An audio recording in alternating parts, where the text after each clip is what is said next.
My stalker sent me photos of myself sleeping every night for 6 months, but it wasn't until I found the camera hidden in my bedroom that I discovered the most terrifying truth. The timestamp showed he'd been inside my apartment while I was awake. My name is Jessica Martinez, and I'm a 24-year-old graphic designer living in Portland, Oregon. What I'm about to tell you happened over the course of 8 months, from January to August of last year. It started small, so small that I almost didn't notice it at first. But by the end, this person had infiltrated every aspect of my life in ways that still make me check over my shoulder everywhere I go. I moved into my studio apartment on Northwest 23rd Avenue in January. It was a cute place, exposed brick walls, big windows, and most importantly, it was affordable on my freelancer's salary. The building was older, built in the 1960s with thin walls and creaky floors, but it had character. My apartment was on the 2nd floor, and I felt reasonably safe with a security door at the building entrance. The first strange thing happened about 3 weeks after I moved in. I came home from a client meeting around 6 p.m. to find my apartment door slightly ajar. Not wide open, just cracked maybe an inch or two. I stood in the hallway for a long moment, trying to remember if I might have left it that way. I'm pretty careful about locking up, but everyone has absent-minded moments, right? I pushed the door open slowly and called out, "Hello? Is anyone there?" No response. I did a quick walkthrough of my small apartment. It only took about 30 seconds to check every corner. Nothing seemed disturbed. My laptop was still on my desk. My jewelry box was untouched. My TV was still mounted on the wall. I chalked it up to the old building settling, or maybe I just hadn't pulled the door tight when I left. But then I found the note. It was on my kitchen counter, folded in half with Jessica written on the outside in neat handwriting. My blood went cold. I hadn't told many people my name yet, and certainly hadn't given anyone permission to enter my apartment. The note was short and polite. "Welcome to the neighborhood. I noticed you moved in recently. I hope you'll be happy here. If you ever need anything, I'm always around. Your friend." I immediately called the building manager, Mrs. Chen, who lived on the 1st floor. She was in her 70s and had managed the building for over 20 years. When I showed her the note, her expression grew serious. "I didn't give anyone keys to your apartment," she said, "and I would never enter without giving you 24-hour notice. Do you think you might have left your door unlocked?" I wasn't sure anymore. The incident bothered me enough that I went to Home Depot that weekend and bought a deadbolt to install in addition to the regular lock.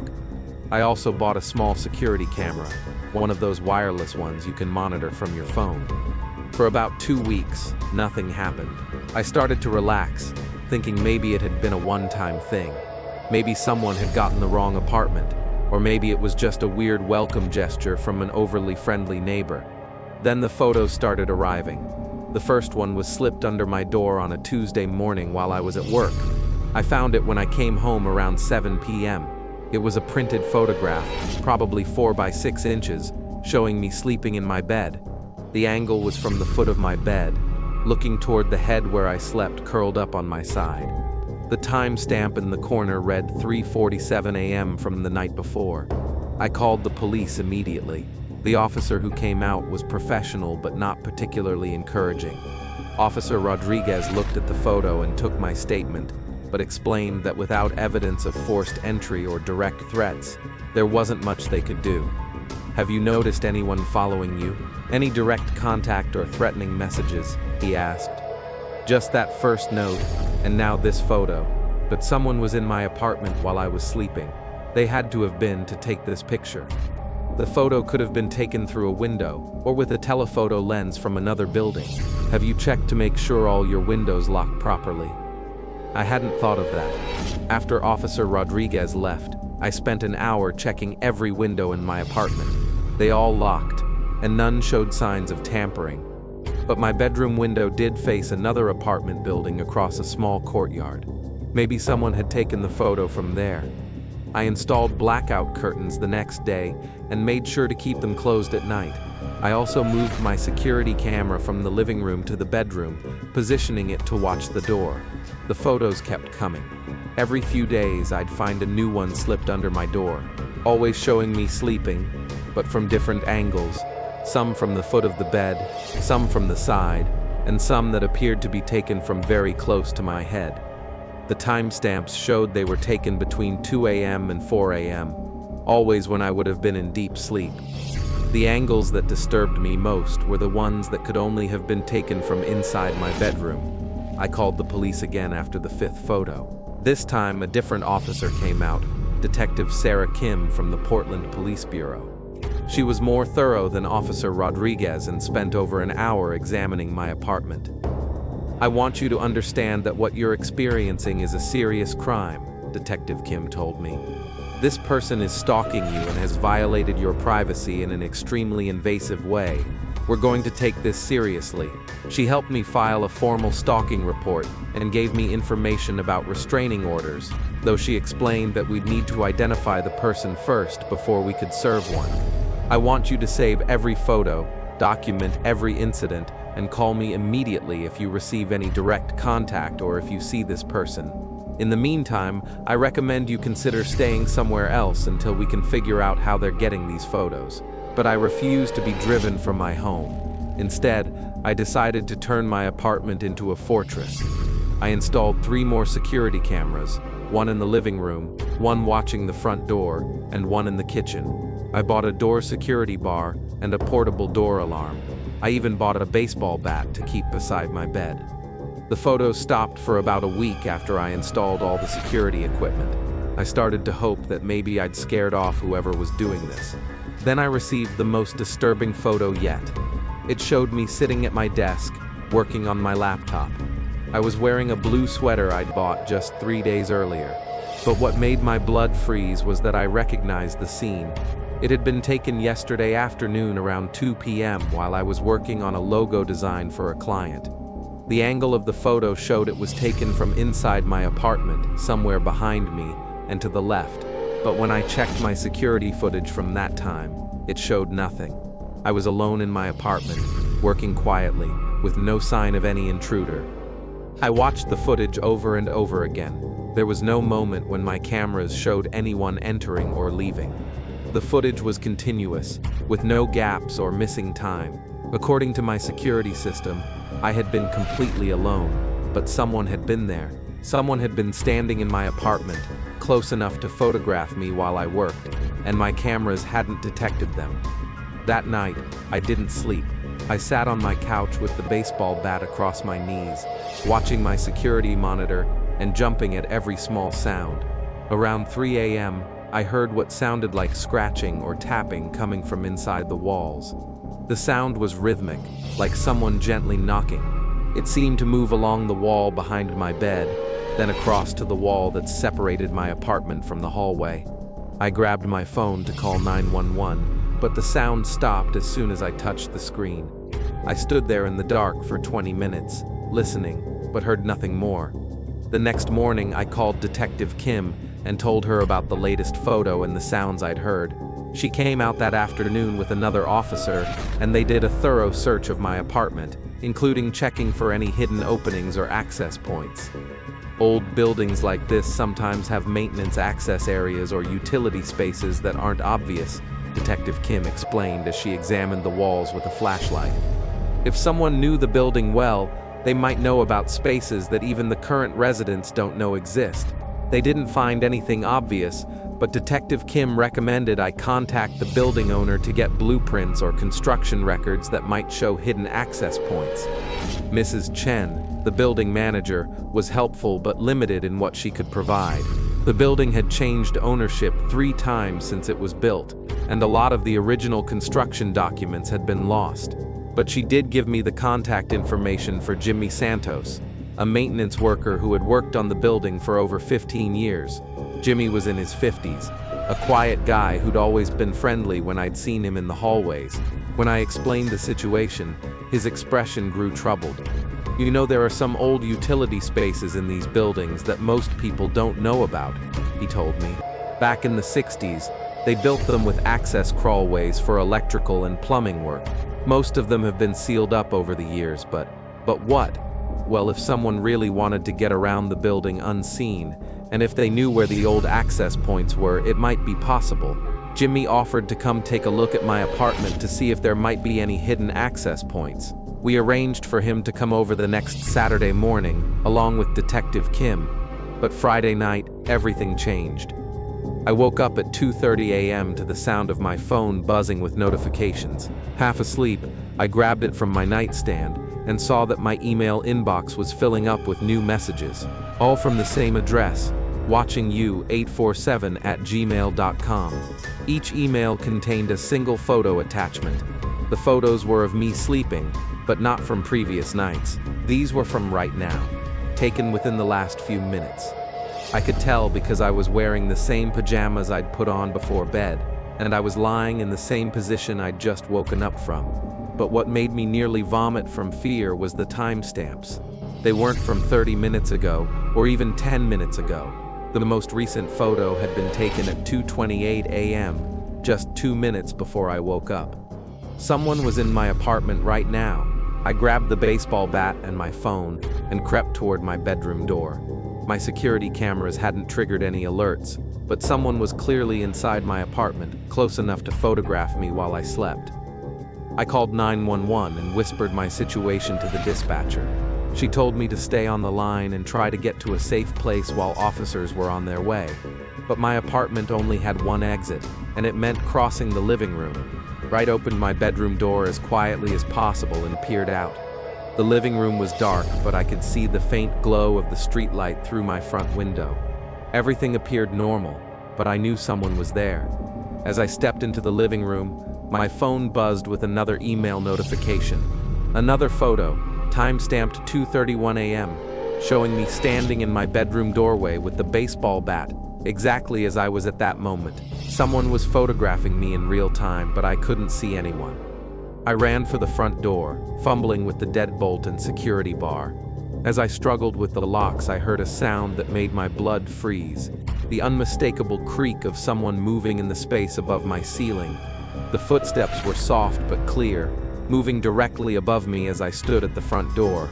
Someone was in the ceiling space, following my movements from above. I finally got the door open and ran into the hallway, still in my pajamas, clutching my phone and the baseball bat. The police arrived about 3 minutes later. Officers swept my apartment thoroughly, but found no one inside. However, Detective Kim noticed something I'd missed in my panic. In the corner of my bedroom ceiling, one of the tiles was slightly askew.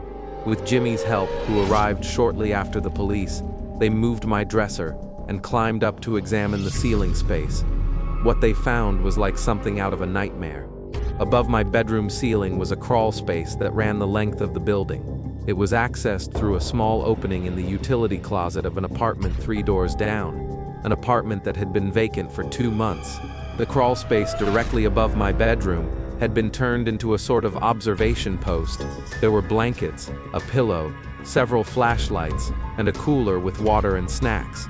Someone had been living up there, watching me through a carefully drilled hole in the ceiling tile. But most disturbing of all was the collection of photographs covering one wall of the space. Hundreds of photos of me, sleeping, working, cooking, watching TV, getting dressed. Some were clearly taken from the ceiling space, others through windows, and some that must have been taken while the person was actually in my apartment. There was also a notebook filled with detailed observations about my daily routine, my work schedule, my habits, and even my personal grooming routines. The handwriting matched the welcome note I'd received months earlier. At the far end of the space, Detective Kim found a small video camera on a tripod, aimed down through another hole in the ceiling. When they reviewed the SD card, it contained hours of footage of me sleeping, spanning back several months. The most chilling discovery was a set of keys, copies of my apartment key, my mailbox key, and what appeared to be a master key for the building's utility areas. Someone had been able to come and go from my apartment at will. Jimmy's examination of the space revealed that whoever had been using it was extremely familiar with the building's layout. They'd made several modifications to improve access and concealment, and had even tapped into the building's electrical system to power their equipment. This wasn't some random stalker, Detective Kim told me. This person has been planning and preparing for months, They know this building inside and out. The investigation that followed revealed the horrifying scope of what had been done to me. The forensics team found evidence that the person had been entering my apartment regularly, not just to take photos, but to go through my personal belongings. They'd handled my clothes, looked through my computer files, and even eaten my food. Hair and fiber evidence suggested they'd sometimes slept in my bed while I was away. The photo timestamps revealed a pattern.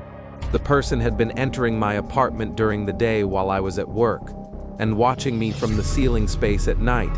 They'd essentially been living parallel to my life for months, experiencing my daily routine as an invisible observer. Most disturbing was the discovery that they'd been taking my personal items, clothes, jewelry, even my toothbrush, presumably as trophies or for some other purpose I didn't want to think about.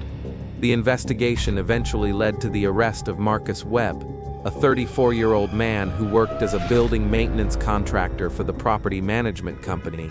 He'd worked on my building several times over the past year and had used his access to study the layout and create his hidden observation post. Webb had no prior relationship with me. I was, according to his own notebook, chosen randomly because my apartment was in an ideal location for his activities and because I lived alone. He'd been stalking me for 8 months, documenting every aspect of my private life for reasons that he never clearly explained, even after his arrest. During his interrogation, Webb showed no remorse and seemed to view his behavior as a kind of research project. He told police that he'd been planning to get closer to me, but wouldn't elaborate on what that meant. He was charged with stalking, burglary, invasion of privacy, and several other crimes. He eventually pled guilty and was sentenced to 6 years in prison, along with a permanent restraining order and mandatory psychological treatment. But the legal resolution didn't end my nightmare. The psychological impact of learning that someone had been invisibly sharing my most private moments for 8 months was devastating. I couldn't stay in that apartment. Every sound, every shadow made me panic. I moved out within a week of the arrest and stayed with friends while I looked for a new place. I struggled with anxiety and insomnia for months afterward. The knowledge that someone had been watching me shower, sleep, get dressed, and live my most private moments created a level of violation that I'm still working through with a therapist. The worst part was the realization of how much of my sense of safety had been an illusion. I thought I was secure in my own home, behind locked doors, but someone had been there all along, watching everything, learning my habits, and planning God knows what. I've since moved to a different city and started over. I chose a new apartment in a modern building with proper security and no ceiling access. I installed a comprehensive security system and had every inch of the place examined before I moved in. But I still check for hidden cameras everywhere I go. I still listen for sounds in the walls. I still feel like someone might be watching me, even though I know Marcus Webb is in prison. The detective who worked my case told me that this kind of stalking is more common than people realize. Old buildings, especially rental properties, often have hidden access areas that can be exploited by someone with the right knowledge and motivation. She recommended that anyone living in an older building should get to know your building's layout and any utility access areas, regularly check ceiling tiles and vents for signs of tampering, install security cameras with night vision and motion detection, be suspicious of any maintenance workers you don't recognize. Trust your instincts if you feel like someone has been in your space. The experience taught me that predators don't always break down your door or confront you directly. Sometimes they find ways to invade your life so subtly that you don't realize it's happening until it's been going on for months. Marcus Webb had created a situation where he could study me, learn my vulnerabilities, and plan his next moves while remaining completely invisible. If I hadn't woken up that night when the photos were being sent in real time, there's no telling how much longer it would have continued or what he might have escalated to. The most terrifying part is wondering about all the time I'll never get back. All those months when I thought I was alone but wasn't, when I thought I was safe but wasn't, when I thought my private moments were actually private. I'm sharing this story because I want other people, especially women living alone, to understand that home invasion isn't always dramatic or obvious.